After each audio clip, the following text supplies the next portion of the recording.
Recording. There we go. All right. And let me do that. Cool. Okay. Happy June, everyone, even though it's almost over. So many of you have been to CI Mastermind Live before, so you kind of know what the story is here. I'm just going to go through some slides, and then we'll get into our discussion. As always, this session is being recorded and transcribed, and we do use clips from this in some of the media that we put out on LinkedIn. We love to see your face, so I always ask, turn on your cameras. These are interactive, so Verkia is going to interact with you. We don't want anyone hiding, and it makes it easier if Verkia can interact with people that she can see. So it's just a nice thing to do for our presenter. This is 45 minutes. I'm going to do a short introduction, then I'm going to let Verkia do her own introduction, and then all of you have submitted some issues in the topic of teams that we discussed today, or that we're discussing today, and I'll be pulling some of those issues that you talked about as topics of discussion. And then, like I've been doing the last couple months, I'm adding the bonus 15 minutes. We wanted to just continue our discussion on CI Mastermind Live as a community of continuous improvement practitioners that want to learn from each other and try and take things that they can go and apply within their organizations. And so we had a couple more questions we wanted to ask regarding this community, and I'd appreciate it if you're able to stay on another 15 minutes at the end, that you do that for us. So we do this every month. These are facilitated discussions. We're trying to keep the group between, at least 5 people, no more than 20. Brief learning on topics, focus on real-time problem solving. So we always send that topic out beforehand to get your thoughts, and then use that for our question and answer session. And a rotational format, of course, as this group has gotten bigger. We don't get to everybody on the call, but I believe we get to enough people that you can put yourself in the shoes of an individual and go, okay, that's a question I would have as well. And based on the feedback I'm getting, or that person is getting, I think I can take something back to my company, back to my work. I always ask that we're respectful of each other on the call. I like a little bit of back and forth, disagreement when we talk about concepts. I think that's helpful. Just always respectable. We're recording, we put some of this stuff out, so don't share anything that you don't want to be public. And be helpful, like engage. This is really about a discussion. This is not a webinar. So think of ways that you can add some value to the discussion that we're having. All right, lunch and learn. So I believe many of you have seen this before when we talked about launching our lunch and learn product, and that we were looking for some, smaller offerings to put out in the marketplace. Many of you stayed on for the focus group when we discussed this. And so the lunch and learn was one of the concepts we came up with. It is a 1-hour brief lesson, so like 15 minutes on the lesson, 35 minutes on an exercise, right? And so we've got now 16 exercises that we're going to be providing, that people will do inside the lunch and learn. Once they've completed the exercise, our facilitator, which is going to be me, will provide feedback on those exercises. So an example might be, how do I do a good waist walk? And then we give you an example of a situation where you might feel like you're in doing a waist walk. Let's see if you could pick up on where are defects, where is overproduction. We'll give an exercise where a person needs to put together 5 whys analysis, and have them put together that 5 whys analysis, and then we'll pick it apart. Here's the things that you need to explain better. Oh, this looks a little more like a solution than a cause. Let's talk through that a little bit more.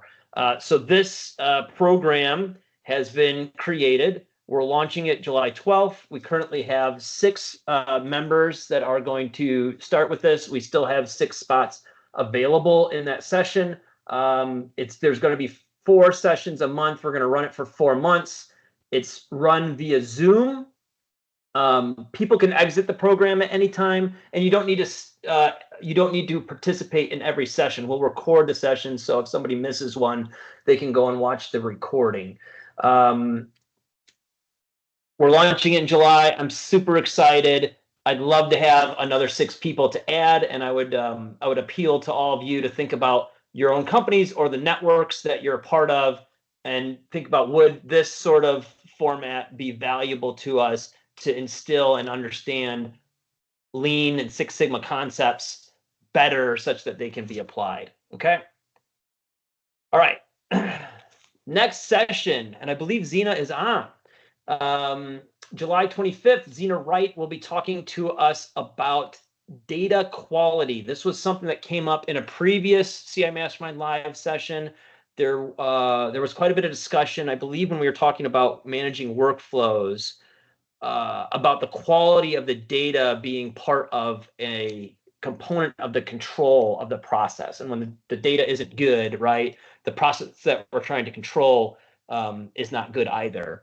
And so Scott Winter had reached out to a friend, and that is Zena, and she's agreed to do our next session in July. And so we're excited to have her. You'll see more information on this come out after the session. Okay, that's the introduction. I'm going to hand it off to Verkia now. Verkia, if you can tell us a little bit about yourself and about the topic today, and then we'll jump into questions. Okay, thanks, Matt. Let me share my screen here. Can everyone see my screen? Yes. Okay, thanks, Matt. All right, so this is our topic, how to create a cross-functional team that will take action.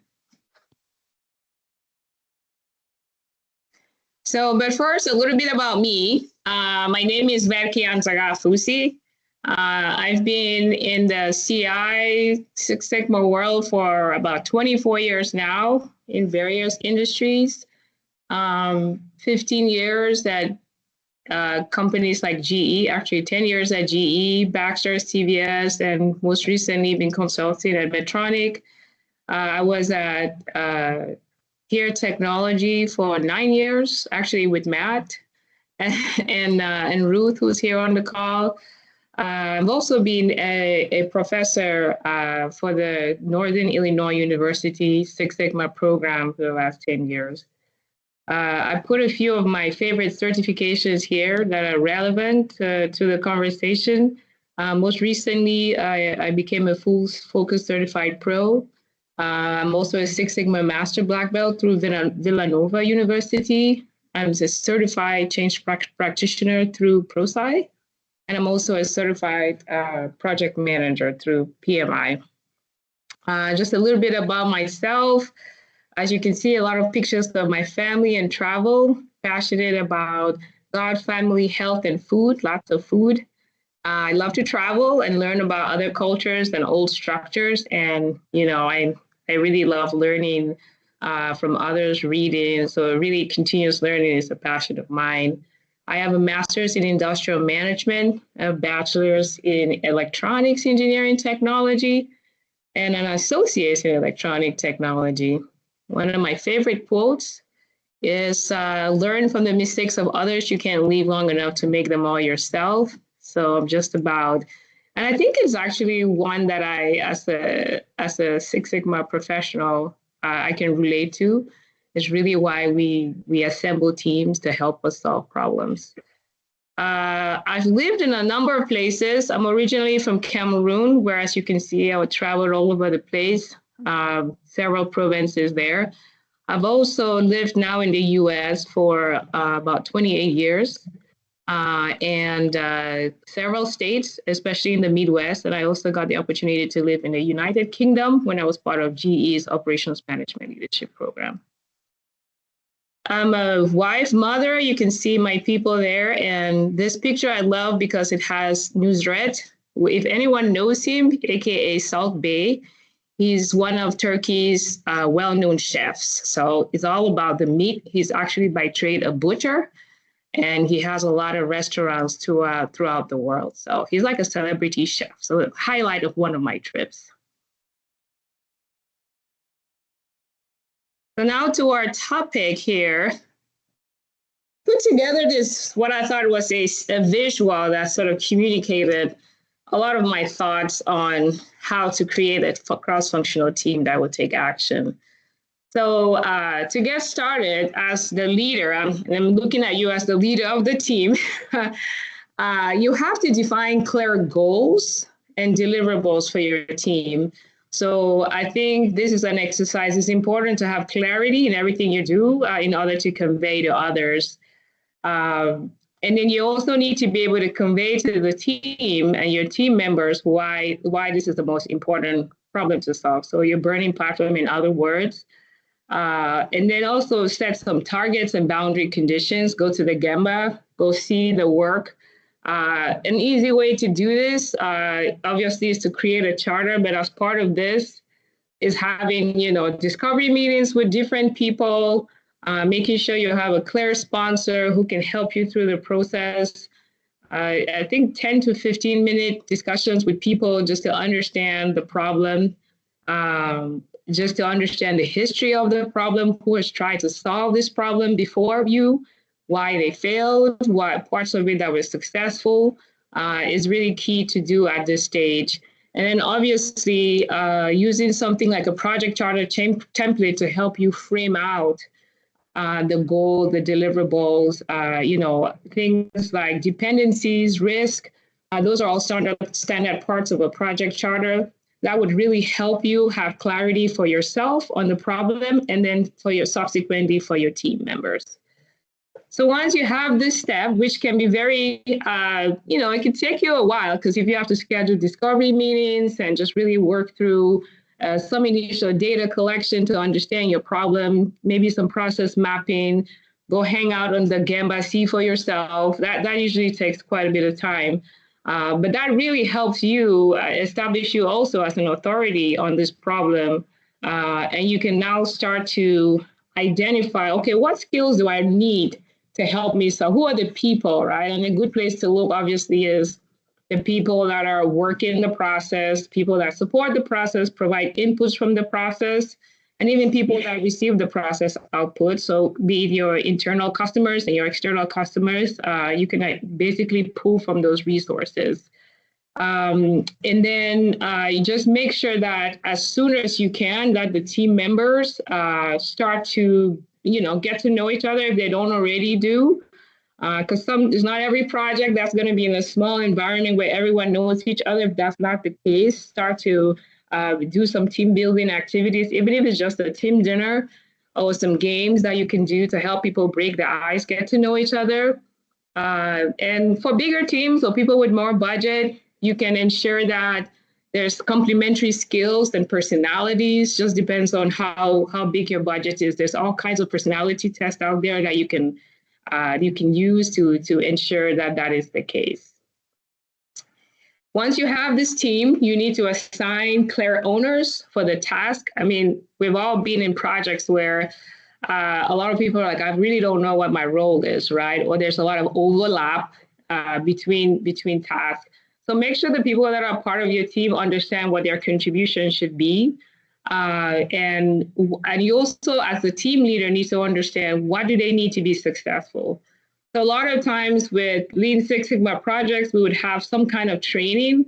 Like if you're having a Kaizen, for example, and you assemble a team ad hoc, you want to have training on some specific tools that would be relevant to solving that problem. Or in some cases, maybe they need money of funding, maybe they need access to key stakeholders. As a leader, you need to ensure that you provide this access, right? That you're there meeting with each team members and helping them along the way to ensure success. Also, that they understand what success looks like. And more importantly, that you create the value for the person and the team, right? It's difficult for someone to join you on a journey of transformation or change if they don't understand what's in it for them. So be able to help them relate to your project and, you know, really buy in and make that a priority. As we know, everyone is super busy and stretched in most companies. So having that relevance to how this is going to help them going forward can only help you get very dedicated team members. To support all of this, as a team leader, you need to ensure you have open communication and information sharing. This can also be done through a series of governance meetings, you know, like a regular team meeting.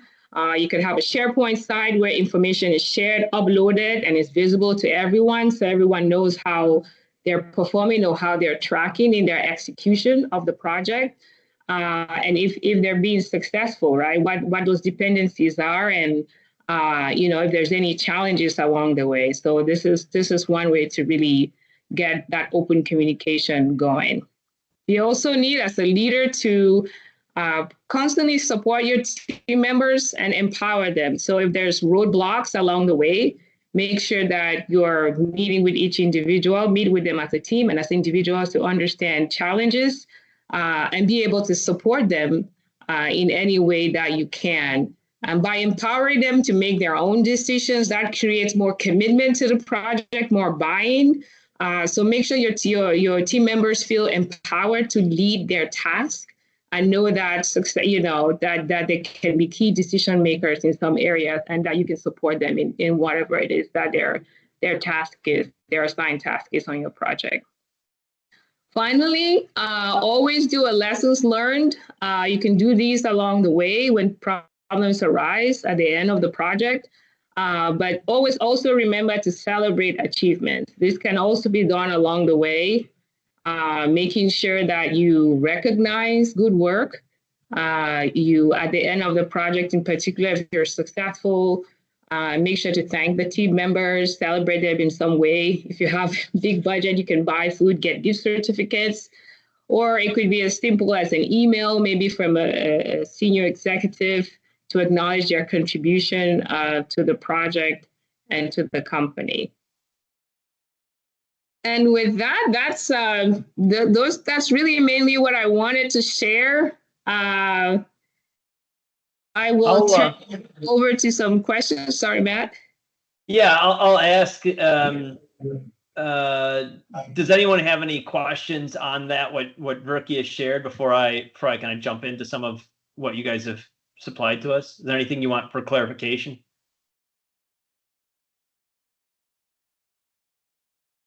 All right. I'm gonna go. You guys wrote a lot, so this is good. Thank you. I'm gonna go to Brandy Newman. Brandy's on, right? Brandy, hopefully you're in a place you can chat here. And Brandy, you said I pulled temporary work groups together to solve a challenge or build an improvement. Sometimes it's difficult to get the right individuals to participate. That's one we've seen due to bandwidth, lack of buy-in, or competing priorities. Can you tell us a little bit, or tell Verkia, frankly, a little bit more specifics around there so she could give you some of her thoughts on how she's dealt with that in the past? Yeah. So in this particular challenge, I do a lot of work transitioning business processes into Salesforce specifically. In the past, we did not have a formal Salesforce team, which we do now have. So we were working under the kind of perspective of identifying things and going to those teams and saying, we can do this for you. So there was kind of this lack of buy-in at the upper levels, executive leadership, directors, sometimes managers, which creates a lot of challenges when trying to give people what they want while they're simultaneously resisting the change that you're presenting to them. So if I may ask a clarifying question. So you approached them and said, hey, I can solve this for you. And it wasn't them approaching you to say, this is a problem I need you to solve. Is that? It varies. Sometimes there are things we identify. In this particular case, it was a collection of support tickets over an 18-month period. Okay. And the tickets were kind of all over the place. So we identified collectively how to solution for everything. Okay. And then when we gave them the solution, they were like, "Whoa, no, we're not going to do that." Well, I'm going to respond, and if I misunderstand it, I'll let you know. I think part of is I like that you looked at the data and the tickets to provide to say these are the problems, right? And I think based on what you've shared, I would say the gap perhaps could have been involving them in solving this problem, right? So making sure that they feel that they're part of the solution. If you're experiencing a process every day and you're going through those challenges, a lot of them already have great ideas on how to solve it. And when something seems like it's coming from the outside, it's often resisted. So that could be part of the reason why they're resisting, if they were not involved and engaged in being part of the solution. Obviously, you can involve everyone, but we always have a lot of informal, very influential team members that can easily push back. But I think that would have helped you to have involved them. Yep, that makes sense. Yeah, go ahead, Brandy. Yeah, I'm interested. Go ahead, Matt. Yeah, I was gonna just follow up and say, like, what did you have a structure of involvement, or was it sort of like, hey, this is what we're doing, and you really needed them to get on board? So I did meet with them sometimes individually, sometimes collectively as a team, to discuss the various different problems. I'm wondering if where I lost them was when we put all the problems together, it became much bigger and more complex and a bigger project to complete. So when it was not just this issue or that issue, they felt very overwhelmed. Okay. That makes sense. Yeah, I think the the breaking it into smaller chunks, and trying to get people involved. I always know that I've been successful when I don't have to say anything and the folks around me are like, "Hey, this is the solution," and I can be real quiet. Like that's where I know success has occurred. Doesn't happen every time. Yeah. Brandy, did we answer your question for you? Is there anything else you want to ask there? I don't think anything else to ask. I will say, since submitting the problem statement for today's session, we did have some movement in terms of re-identifying who the decision makers need to be. So we're working on getting leadership to buy in so that it can trickle down to the team. Our main Salesforce connection to that team also left a few months ago. So that champion kind of disappeared. So we're trying to rebuild some of those change management pieces and address that resistance so that we can then represent the work to them. Okay, so you're rebuilding the team and the charter of the project. Yep. I'm assuming there's a charter. Okay, it makes sense if you lose key individuals and that there, but sales is notoriously very difficult because they see their only jobs as making money for the company. So if for some reason you're trying to get them to do any other work, that can be challenging. Yeah. Okay. Thank you, Brandy. I'm going to jump to Emily because Emily, you said you haven't really had to put a team together like this, and I think maybe there's something where we can kind of extract from something you're doing where Berkey can give you some advice that would be helpful when you eventually do. You said. And by the way, I should have prefaced this. The question I'm playing off of was provide 1 to 3 issues you faced when putting together a high functioning team. And Brandy, your answer was never had that responsibility myself, but I imagine a big challenge would be developing habits as the leader to build trust, which I really like that part, and psychological safety with all members of the team so that the habits I listed in part can be developed. And why do you see that as so important? And then Berkey, I'd like you to speak on that a little bit. Emily, can you tell us why you see that as so important? Yeah, I mean, for me personally, I am, a department of one in my organization when it comes to the continuous improvement side of things, right? So I am trying to, create habits for other folks to adopt, but of course I am one person. I have a single perspective. And so like my goal has been to kind of build a team that's not necessarily mine, right? I'm trying to kind of collect people who are bought into the same habits I am and to then spread those to their own teams. So I think, in a weird way, I'm trying to do the things that we're talking about, right? But I don't have the authority over those people either, to say like, here's, what we should be doing together. But on the trust and psychological safety thing, I do feel like there requires a lot of vulnerability when we talk about problems and we talk about identifying problems and we talk about things that they even want to work on outside of maybe what business as usual looks like. We all have those goals, for ourselves, for our teams, for our departments. And so I think it's really important to have that vulnerability to say, here's what I think is really important to work on, but I'm not necessarily feeling that I'm backed in that by my leader, my supervisor, the executive team, whatever that looks like. And so I think that safety needs to happen in order to really define what the goals for the organization as a whole should be so that we feel committed to that same value. So I think that the trust is huge for me because I think we all want to be in the same place. Like the stuff that we sell, process improvement, better outcomes, higher efficiency, it all leads to wonderful things, right? It seems like why wouldn't anybody buy into this? But I think it takes a lot of vulnerability. So that's kind of where I'm like, how do I create those relationships where they feel comfortable to be vulnerable, and so that we can together create a goal and create these habits that we're all looking for. You said a lot there, Emily. So let me start slowly. It sounded like you have goals established for your organization. Is that correct? But you also I do.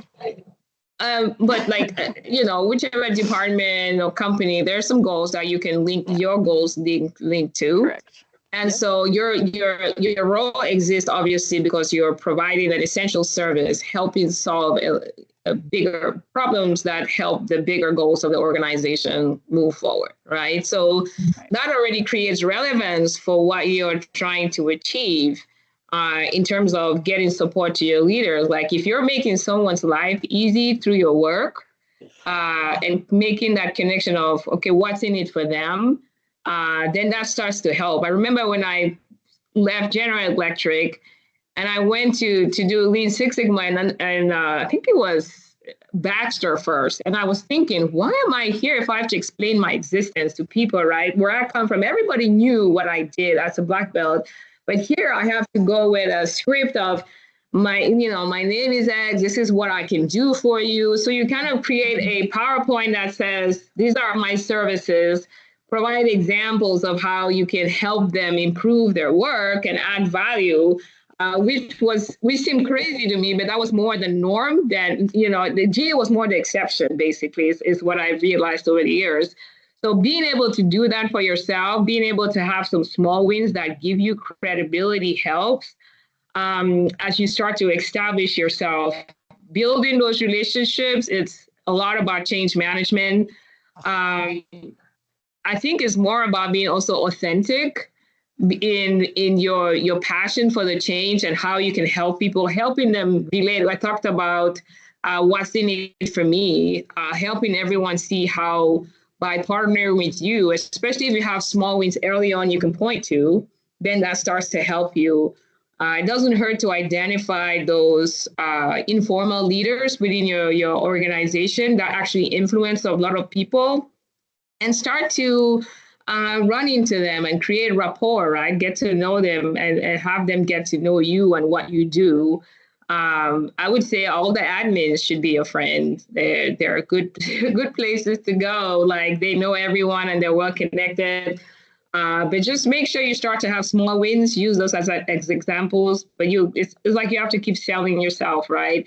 And once you're done with one problem, it becomes the catalyst for the next problem, and it really helps you then start to gain credibility and buy-in as you start to succeed and really expand your influence in the organization. Matt, you wanted to add something? Yeah, thank you. Emily, I heard you also talk about vulnerability and that's hard to get people to do. It is. It's uncomfortable. It's not part of our culture normally here in the US, right? And so I think it begins with demonstrating vulnerability from yourself to others so they see what that looks like and that it's okay to do it. And then also finding an influencer on the team who is willing to also then follow your lead and demonstrate that vulnerability. And eventually this vulnerability becomes part of the culture. But I think it begins with you leading by example and then finding influencers to do the same. Yeah, I love that, Matt. Thank you. Yeah. I would just add, you saw on Verkia's slide, oh gosh, what did you say, Verkia? Like icebreakers or finding ways to be social with people. I mean, these are not what we're often taught when we're getting our formal education, whatever that formal education is. But you do have to socialize a bit with your team, and if you're not good at that, that could be a problem. I think we've seen that, right, Verkia? Like where a team lead is all business, and there's no, and so they don't connect like with you're the people, saying. Yeah, and then how am I going to get them motivated for this objective that I have, especially if they think it's my objective, right? Rather than our objective. If we haven't socialized a little bit and know people personally. Yeah, that's key. And you have to do the small talk, care about the things they care about, listen to them before they're going to care about what you have to say. So just, being able to build that rapport and getting people to like you. I think likability, is just something that helps you be a successful CI person. How do we do, Emily? It takes time. Yeah, no, I love it. It just like treat them as humans first, or get to know them as humans first, and then treat them as coworkers. I think is what I kind of took out of that, which seems like a perfectly logical answer. Like, how did I not think of that before? But it makes perfect sense. And avoid some of the buzzy words and overloading people with lots of tools and templates and we need to do this. And I have clients that'll ask me for value stream maps all the time, and they're great. Like if you've done a value stream map before, you know that it does expose a lot of things, but oftentimes they need just a simple 1, 2, 3 step process map or a simple list of some of the pain points that are going on, and they're asking for some complexity when they haven't got the basics down. So again, connect with them on what people know. Don't scare people away with big words and big words. Like instead of Gemba, just say, go to where the work is done. or Foki, definitely don't use those big words. Make it relatable and simple, really. Like Matt's saying, that would definitely help. Meet the people where they are, right? Like just part of relating to people. And one of the things I would say is stay away from, especially as you're early on, connecting your savings or your purpose to layoffs and those type of things. I would be very careful about that, being seen as the reason why someone loses their job. That's a very fine line that we all walk, and being able to master how you walk that line is very, very, very important. Thank you, Verkia. I want to go to Jason Stoll. Jason, your comment to the provide 1 to 3 issues that you face was creating the structure and process to oversee and manage their projects. In addition, creating one-to-one time with each. Jason, can you expand on that a little bit for Verkia so that she can provide you some of her view on how to create that structure? I guess mine was more just suggestions from my experience. Early I think back to my early manufacturing days, you know, when I was first getting a black belt, like I was just a lone Pied Piper trying to do this all. And, you know, if you're that person amongst a sea of people who don't get it, you got a tough road to hoe, or eventually you just give up and say, I'm gonna go somewhere where people get it. So in my current role, thankfully in healthcare, there's a whole structure in place. And my leader, who has, you know, 20 some years experience in process improvement, change management, project management, et cetera, like she has a robust process in place, and she doesn't play around with that. Like you got to go through a charter. It doesn't matter what size of the project you got. You're going to have a charter. Our whole group leadership is going to vet this project and they're going to approve it. There's digital signatures that are in place for operational owners and CAPS leadership that this is what you're agreeing to in terms of scope, problem deliverables, timelines, people who are going to be involved, et cetera. That way there's, you know, minimal or no confusion going on as projects go down the line, because inevitably, you know, scope creep will happen otherwise. And even with the charter, it can still happen, but it gives you something to nip it in the bud. And then also from a team perspective, there's regular updates and reviews, you know, from a team perspective also as well. You know, there's monthly updates. We have one-on-ones with our manager on a regular basis. So it just helps get, it gets high performance from us, helps build teamwork and camaraderie within our PMO group, which is both, you know, PI people and project managers, and just gives us the leverage that we need to get our job done. And then it helps to spill over onto the team side. You can focus more on, you know, building those relationships and focusing on, you know, helping solve their problems, because you're not fighting this other stuff. You can put more of your energy where it needs to be. Jason, go ahead.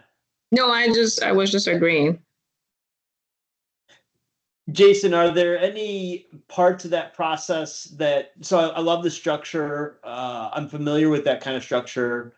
Where do you, I guess I know from experience that the structure doesn't always play out the way it's written on paper.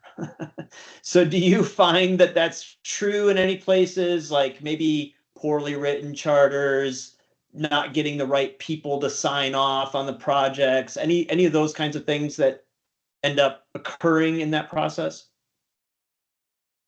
Oh, they can. I think they still will inevitably occur. It just helps to, you know, I identify these issues as early on as possible by having as much structure as possible, so you can mitigate it. I don't think it's a matter of eliminating it. It's a matter of mitigating these issues.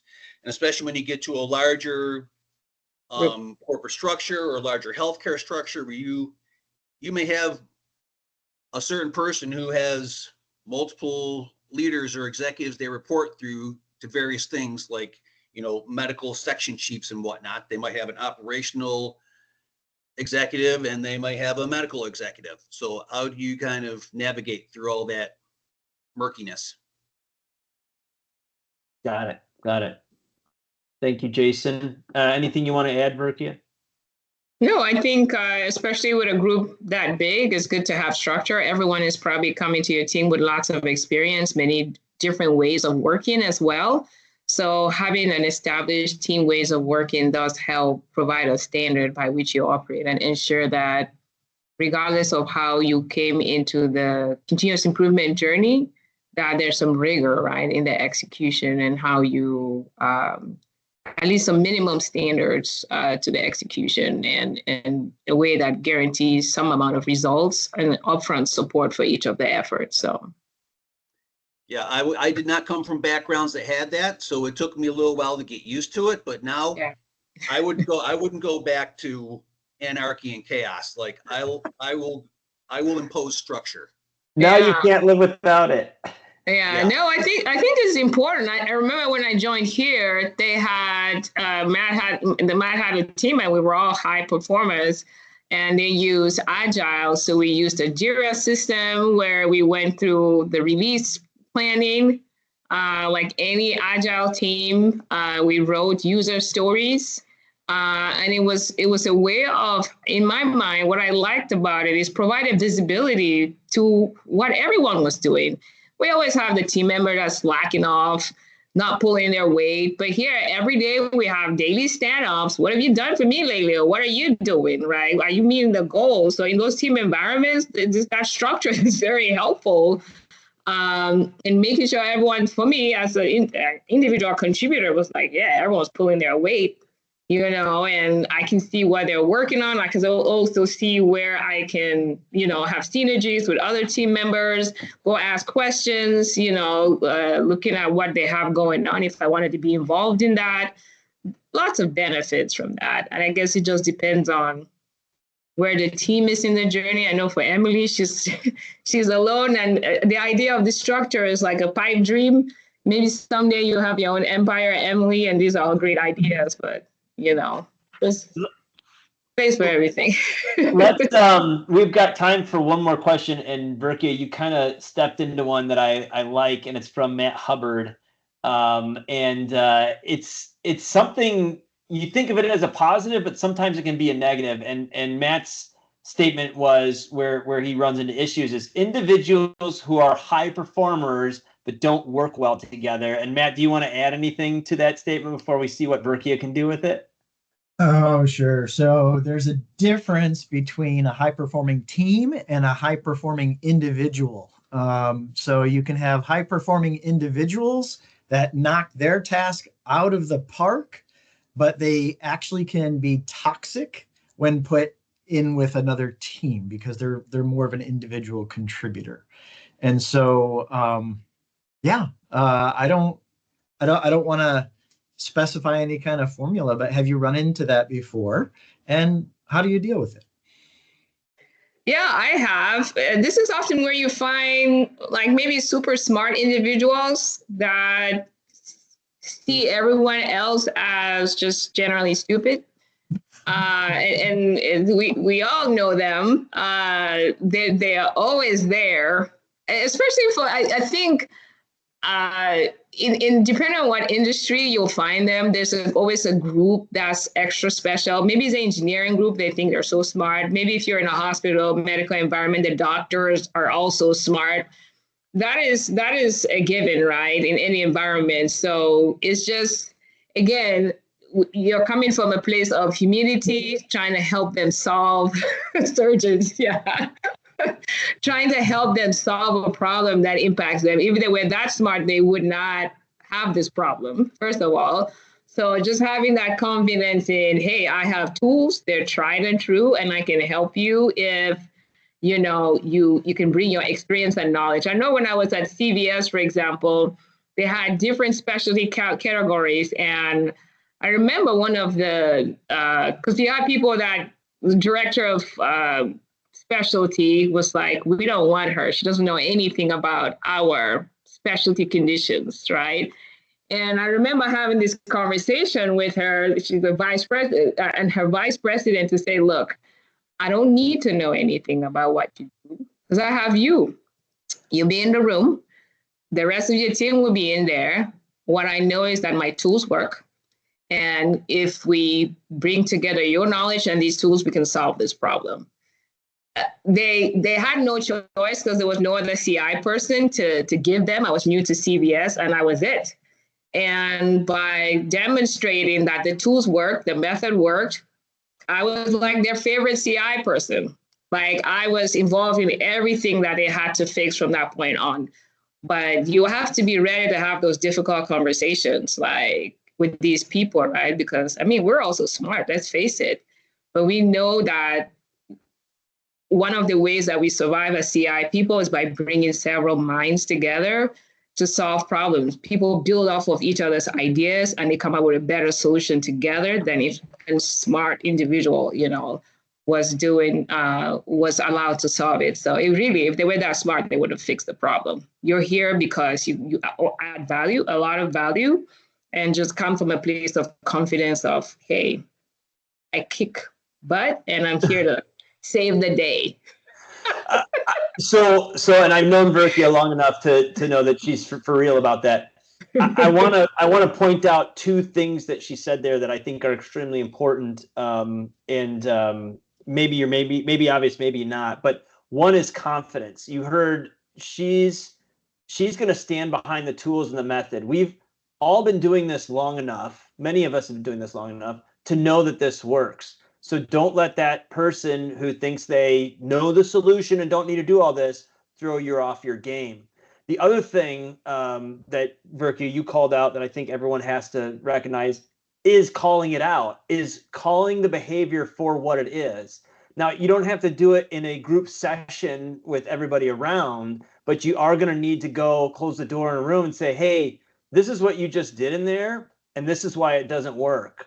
You know, there is a point at which you have to decide whether or not that toxic person, I think the way you mentioned it, Matt, doesn't belong on the team. But there's a lot of steps that you can get to before you end up there. And I think Verkia's story shows you how she called it out. And instead of this going into a ditch, she actually created a positive relationship out of it. Yeah. Thank you. Okay, folks.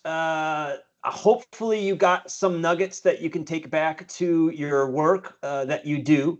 I want to thank Verkia so much for being on and answering questions for us. What I'd like to do now is if you need to drop anyone, go ahead and drop. If you can stick on, I'd like to continue the community discussion that we had started last time. We'll use just the remaining 12 minutes here to have that discussion. And again, just looking for some open and honest responses. So thank you so much, Verkia. And like I said, anyone that needs to drop, please go ahead. Okay. And Chris, you need to help me out with this one, just maybe to drive some discussion here. So I think last month what we discussed was how people think about what a community is, right? Because Chris and I have talked about this for a while. It's, hey, what is this? You know, is this just a monthly thing that we're doing, or are we really trying to build some interaction with people? And so I think we got some good input from folks last month there. And so this month we want to just focus more on the mechanics, like what do you want more of from this community? That could be, if you could say, and actually it would be, frankly, I'd be happy to hear it. What we're doing right now is more than enough, Matt, and just keep doing this. You could say, well, you know, where's our chat group? Where's our stream of posts on CI topics? Anything within that range. So I'm going to open it up to the group now, and I'm interested. What are the things that you would want more of from this community? Or are we doing it all perfect? Which, well, I wouldn't put it past us, man. Well, let me ask this: Is there a, I guess, number one, how many people are in this community, and then number two, is there kind of a breakdown of what industries or disciplines are they focused in? You know, traditionally, manufacturing was the heavyweight when it came to, you know, process improvement people. It's now, you know, kind of spread and diversified. So for myself, I am in healthcare, but I also did it in HR services at Coca-Cola, in technology and distribution at Tech Data. You know, there's a wide, which is all different than manufacturing, even though the concepts are all the same. They're very different animals in how they all play out. Yeah, a good question. I mean, we really haven't targeted one. What I have found to be interesting is we seem to have a balance between manufacturing, healthcare, and finance institutions, banks that seem to be joining. You asked the question, how big is the community? So I would say of regular attendees, we probably have, and you know, the definition of regular is at least 3. We probably have 10 people that have attended at least 3 of these. And in terms of people that have registered or attended at least one, I think it's like 60 people total. But 10 people that are fairly regular attendees. And then, like I said, they're split between manufacturing, finance, and healthcare. And it was interesting because last month was kind of smaller. I want to say we had 7 people or 6 people on. And what was interesting was that, I think the topic was only interesting to manufacturing people. So it was kind of more the manufacturing folks that joined last month, which makes us think about, okay, how do we do topic selection? But does that answer your question, Jason?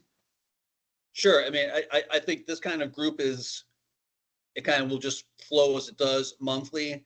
If it comes to the point where there might be like an electronic or online form as well, there could probably be like a general forum or chat, but then there could also be like your sub chats, one that's more manufacturing related, one that's more healthcare related, one that's more finance related, insurance related, etc. So, you have, your connection then with like the larger group. So you're kind of seeing that, but then you can also kind of laser in with the people who kind of are dealing with more of the same stuff that you're dealing with day in and day out. Mm-hmm. If that makes sense. Yeah, This more of an was, affinity. I would say this is one of the most active conversations. I mean, we've had great conversations every month, but this is a very active conversation for everybody today. Emily or anybody else who had their question answered, do you see a value in like being able to have a place like that, a chat where you could be like, yeah, here's an update on what happened last week. I talked about this at the meeting, at the mastermind. Like, here's what's going on now. Anybody have advice? Or do you feel like this is a good check-in on kind of the stuff that you kind of already know, but it just helps to hear again and helps to hear from different points once a month? Do you have any intuition? Does anyone have any intuition on that? Like, yeah, I'd love to have a place I could go like every day and be like, here's what's going on.